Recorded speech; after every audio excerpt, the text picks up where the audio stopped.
Rail one app থেকে কিভাবে AC ইউএমইউ ট্রেনের টিকিট কাটা যাবে এটা দেখে নেওয়া যাক। এটা হচ্ছে রেল ওয়ান অ্যাপ আমার ফোনের। এখানে দেখো তিনটে অপশান আছে, রিজার্ভ, আনরিজার্ভ, প্ল্যাটফর্ম টিকিট। ঠিক আছে, তো আমরা আনরিজার্ভ অপশানে যাব।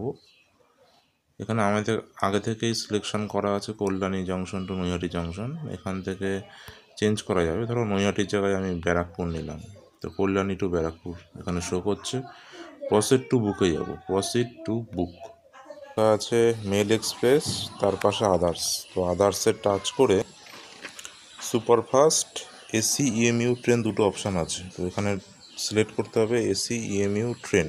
এখানে সিলেক্ট করে নিলাম। দেখো অটোমেটিক ফেয়ারটা 10 থেকে 85 হয়ে গেল।